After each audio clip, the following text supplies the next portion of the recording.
नमस्कार, मैं हूं पवन त्यागी। पाकिस्तान के पूर्व प्रधानमंत्री इमरान खान को भ्रष्टाचार के मामले में गिरफ्तार कर लिया गया। जैसे ही गिरफ्तारी की खबर पाकिस्तान में फैली, वहां लोगों ने हंगामा शुरू कर दिया और आगाजनी और लूट शुरू हो गई। लोग सड़कों पर आ गए, और आते भी क्यों नहीं, क्योंकि जो पूर्व प्रधानमंत्री इमरान खान हैं उनको पता था कि तुम्हारी गिरफ्तारी होनी है, और इसीलिए उन्होंने वहां कोर्ट की कार्रवाई में शामिल होने के पहले एक वीडियो शूट किया था और जनता को आह्वान किया कि मुल्क की आजादी के लिए वो जिहाद करें और सड़कों पर आ जाएं। उसका असर हुआ, लोग सड़कों पर आ गए। देखने में लग रहा था कि पाकिस्तान अब गृह युद्ध की तरफ जा रहा है, कभी भी कुछ भी हो सकता है।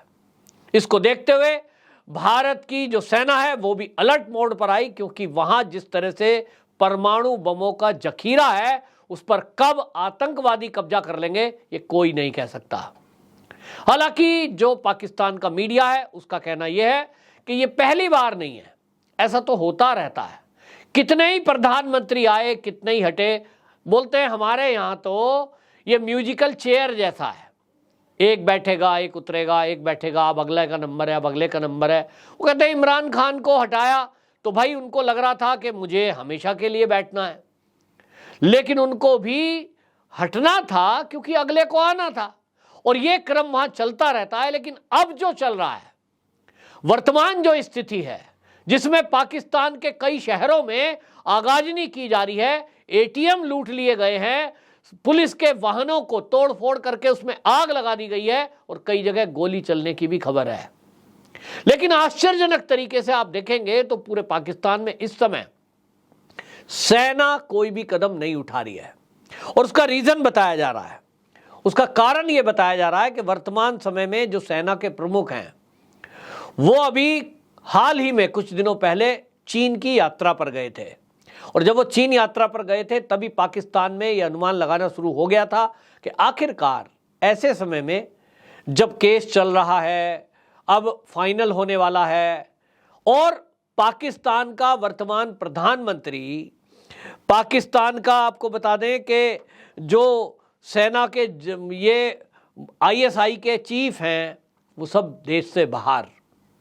ऐसे में चीन यात्रा, आखिरकार इसके पीछे का कारण पाकिस्तान के लोग लगा रहे थे कि कहीं एक बार फिर से इमरजेंसी लगाकर पाकिस्तान की सेना तो कब्जा नहीं करना चाहती है।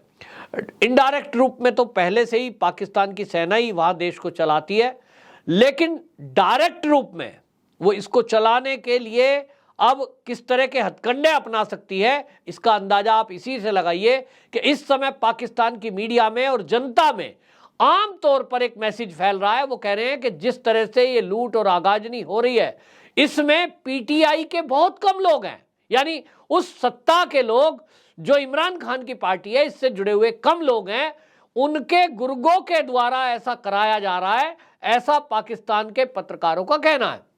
आखिरकार सेना अपने देश में ऐसी आगाजनी तोड़फोड़ क्यों कराएगी, ये आपके जहन में एक सवाल आ सकता है। उसके पीछे पाकिस्तान के पत्रकार बताते हैं क्योंकि मामला इंटरनेशनल लेवल पर जाएगा, सारे देशों की नजर होती है कि भाई पाकिस्तान में चल क्या रहा है। अगर पाकिस्तान में सेना इसी तरह प्रधानमंत्री को हटाकर खुद कब्जा कर ले तो इस पर सवाल उठते हैं कि भाई पाकिस्तान में लोकतंत्र व्यवस्था नहीं है, और लोकतांत्रिक व्यवस्था नहीं है तो वहां फिर आईएमएफ लोन कैसे देगा, क्योंकि लोन की उनको काफी जरूरत है। ऐसे में वो फंसे हुए हैं कि भाई अपना गुजारा भत्ता चलाने के लिए, लोगों की भूख मिटाने के लिए पैसा कहां से आए। और अभी आपको बता दूं हालात ऐसे हैं कि उनको इसी जून महीने में, जून 2023, उनको लास्ट 30 तारीख है, 30 तारीख तक आपको बता दूं उनको $3.7 बिलियन उनको कर्जा देना है, और यदि ये कर्जा उन्होंने नहीं दिया आईएमएफ का तो ये समझ लीजिए कि वो डिफाल्टर घोषित हो जाएंगे, और डिफाल्टर घोषित होने का मतलब है कि फिर उनको कभी भी वो कर्जा नहीं मिलेगा। लेकिन यहां आपको एक और बात बता दूं कि जो कुल कर्जा है इस समय पाकिस्तान के ऊपर, वो $126 अरब का कर्जा है। उस $126 अरब में $30 अरब वो चीन का कर्जा है, और चीन ने वहां जो कर्जा दे रखा है वो अपनी कंडीशन पे है। कुछ कर्जा तो ऐसा दिया गया है जो वहां निर्माण के काम के नाम पर दिया गया है, वो 9% पर है। आप इसकी तुलना अगर भारत से करेंगे, भारत में बुलेट ट्रेन बनाने के लिए आपने सुना होगा ने जापान से 50 साल के लिए 0.1% पे कर्जा लिया था। लेकिन चीन माना जाता है विस्तारवादी नीति के लिए, और जिस तरह से वो कब्जा करता है 9% पे, और वो भी अपनी कंडीशन पे। और इसीलिए ये कहा जा रहा है कि जो पाकिस्तान के सेना प्रमुख हैं जनरल असीम मुनीर, वो चीन की यात्रा पर गए और तभी चीन ने तय कर लिया कि भाई अब ये कब्जा जो है वो डायरेक्ट सेना के कब्जे में रहेगा, और कुछ ना कुछ बड़ा करने का प्लान चीन पीछे से कर रहा है। क्योंकि चीन को पिछले दिनों से हम देख रहे हैं कि जिस तरह से वो लद्दाख में घुसपैठ करने की कोशिश कर रहा था, वो भारत की सीमा में 1 इंच नहीं बढ़ पाया, उसको मार भगाया गया। अरुणाचल में चीन ने कोशिश की तो अरुणाचल प्रदेश में भी उसको मार खानी पड़ी और चीन को पीछे हटना पड़ा। अब ऐसे में चीन के अंदर खुद वहां विद्रोह हो रहा है, वहां अंदर से खुद बेरोजगारी की बातें उठ रही हैं। उसको लगता है कि लोगों का ध्यान बटाने के लिए ये कुछ ना कुछ करना जरूरी है, तो उसको दिखता है कि कुछ ना कुछ करेगा तो कई देश उसके ऊपर अटैक कर सकते हैं, क्योंकि विस्तारवादी नीति से कई देश परेशान हैं, जिसमें जापान है, ऑस्ट्रेलिया है, और सबसे ज़्यादा आप देखेंगे तो उसमें जो है ताइवान है। तो इसको लगता है कि यदि किसी भी देश की तरफ उसने कदम बढ़ाए तो ये सारे देश मिलकर के एक साथ उस पर अटैक कर सकते हैं। लेकिन हमने देखा है कि पाकिस्तान हो या चीन, अपनी जनता का ध्यान हटाने के लिए उनके पास एक ही हथियार है कि वो कुछ ना कुछ बॉर्डर पर डिस्टरबेंस करें, उनकी सेना मूव करे, और फिर वो लोगों को कहें भाई अभी रुक जाओ, अभी हमारा देश जो है कहीं लड़ाई कर रहा है। और यही पाकिस्तान का एजेंडा है। पाकिस्तान को कर्जा चाहिए, कर्जा देने के लिए वो ग्रे लिस्ट में था, फिर उसको कोई कर्जा देने वाला है नहीं। चीन ने कहा होगा हम दे देंगे क्योंकि हमारा पहले से इन्वेस्टमेंट है। अब उनका सीपैक पर जो इन्वेस्टमेंट है उसको लगता है कि यदि पाकिस्तान में ये सब चलता रहा, वहां सरकारें चलती रही और सेना ने जिस तरह से हमारे साथ मिलकर अगर हल्ला गुल्ला नहीं किया, तो भारत आज नहीं तो कल पीओके को वापस लेने की बात कर रहा है, अपने देश में मिलाने की बात कर रहा है। और यदि ऐसा हुआ तो चीन का जो सीपैक पर खर्चा हुआ है वो $60 मिलियन खर्चा वो कर चुका है, वो उसकी जो योजना है वो अधर में रह जाएगी। और इसलिए चीन चाहता है कि वो पीओके में पूरी तरह से डिस्टरबेंस पैदा करे, सेना का पूरी तरह कब्जा हो जाए। और जब सेना का कब्जा हो जाएगा तो यदि भारत पीओके को वापस लेने की बात करता है तो समझ लीजिए लड़ाई छिड़ जाएगी, और फिर युद्ध छिड़ जाएगा। तो वो चाहता है कि भारत के साथ युद्ध छिड़े तो डिस्टरबेंस पैदा हो, तो जो भारत तरक्की कर रहा है वो भी रुक जाए। पूरी योजना चीन ने बनाई है, पीओके को देखते हुए बनाई है। और क्योंकि ये चीजें अमित शाह जो देश के गृह मंत्री हैं उन्होंने सदन में बोली थी कि पीओके भारत का अभिन्न अंग है, हम इसको वापस लेकर रहेंगे, तो पूरे देश का जो विपक्ष है इसको ये लग रहा है कि 2024 के चुनाव के पहले मोदी जी हर कीमत में इस पीओके को वापस लेंगे।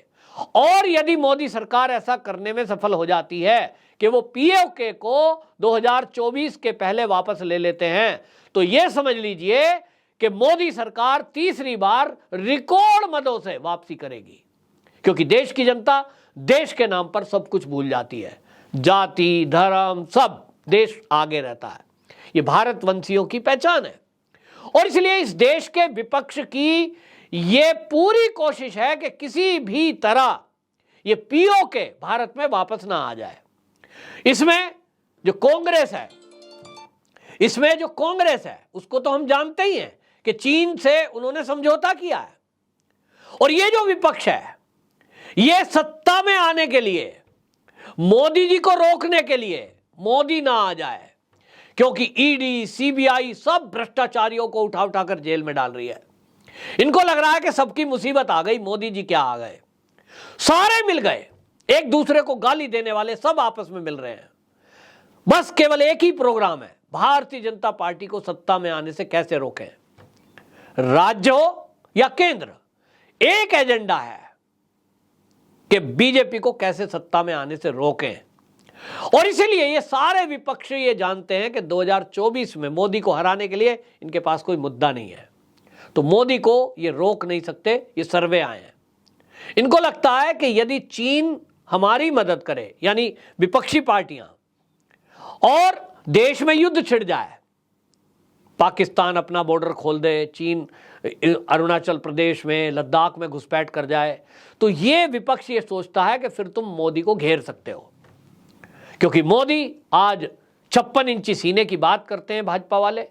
आज देश और दुनिया में बात होती है कि मोदी जैसा शक्तिशाली लीडर नहीं है, तो इनको लगता है कि यदि मोदी को कमजोर लीडर साबित कर ले जाएं तो 2024 में हमारे पास मुद्दा होगा कि देखिए चीन की सेना लद्दाख में घुस गई, अरुणाचल प्रदेश में घुस गई, पाकिस्तान कश्मीर में घुस गया, और कहां गया पीओके। ये इस तरह की बातें करेंगे।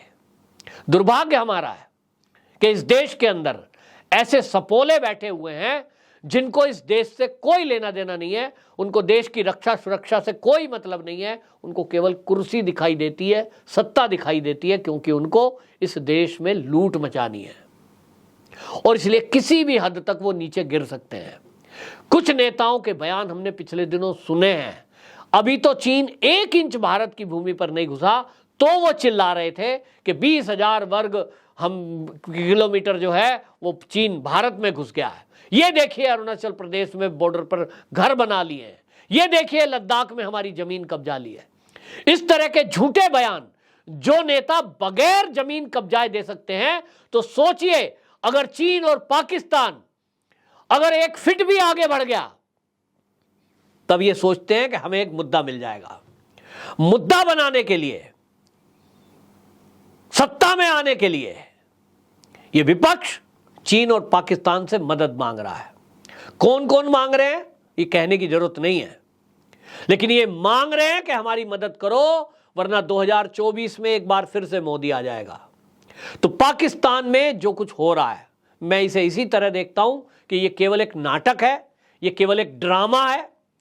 प्रधानमंत्रियों का हटना, जेल में जाना, उनको फांसी पे चढ़ाना, बम से उड़ा देना, ये पाकिस्तान का कल्चर है, क्योंकि वो देश है जो हमारे देश से अलग केवल इस्लाम के नाम पर हुआ था और इस्लामिक राष्ट्र बना था। तो वहां तो वही उनकी किताब चलनी है, वही नियम कायदे कानून चल रहे हैं जो कि इस्लामिक राष्ट्र में चलते हैं। तो जिहाद उनके लिए एक नया शब्द है ही नहीं। किसी की भी हत्या कर देना, किसी को फांसी चढ़ा देना, नियम कायदा कानून उनके लिए है नहीं, लोकतंत्र उनके लिए है नहीं, और इसलिए ये सब ड्रामा चल रहा है। मुझे ताज्जुब नहीं होगा कि इमरान खान को वो कुछ भी कर दें, वो हत्या भी कर सकते हैं। और ये जो ड्रामा चल रहा है, सेना जब चाहेगी इसको 2 से 3 दिन में इस सारे प्रदर्शन को कुचल सकती है, लेकिन वो जानबूझकर अभी मौन है ताकि ये लूट और आगाजनी होती रहे। तब फिर वो कोर्ट में जाएं और दुनिया को ये कहें, देखिए भाई ये जो इमरान खान की पार्टी के लोग थे ये सड़कों पर उतर गए, इन्होंने आगाजनी कर दी, इन्होंने हमले कर दिए, इसलिए मजबूरी में सेना को पाकिस्तान में इमरजेंसी लगानी पड़ी और हमें काबू में अपने कब्जे में लेना पड़ा। और आज आप मेरी बात नोट कर लो, पाकिस्तान में इमरजेंसी लगी तो भारत में 2024 के लोकसभा के चुनाव होने के पहले ये जरूर कोई ना कोई डिस्टरबेंस आए दिन पैदा करेंगे, क्योंकि जब सरकार होती है तो उनकी जिम्मेदारी होती है, और जब सेना होती है तो उनकी कोई जिम्मेदारी नहीं होती। और पाकिस्तान ने कभी भी अपनी जिम्मेदारी समझी नहीं है, हमेशा डिस्टरबेंस पैदा किया है। तो भारत के लिए एक सिरदर्द बनने जा रहा है जो ये पाकिस्तान में हो रहा है। वहाँ चीन उसके पीछे है, चीन ही सब कुछ करा रहा है, चीन ही ये चाल चल रहा है। सीधी भाषा में समझ लीजिए, कुछ लोग कह रहे थे कि अब भारत के लिए मौका आएगा, पाकिस्तान गृह युद्ध कर रहा है, हम ऐसा कर सकते हैं, वैसा कर सकते हैं। ऐसा कुछ नहीं होने जा रहा है। ये केवल और केवल देश की विपक्षी पार्टियों की इच्छा से ये डिस्टरबेंस होने जा रहा है। लेकिन भारत के जनता को जागरूक होना पड़ेगा। सेना हमारी अपने आप में पहले से जागृत है, लेकिन देश के लोगों को एकजुट होकर इस देश के विपक्ष के उन नेताओं को सबक सिखाना होगा जो आस्तीन के सांप बने हुए हैं। आपकी क्या राय है? कमेंट बॉक्स में जरूर बताएं। वंदे मातरम।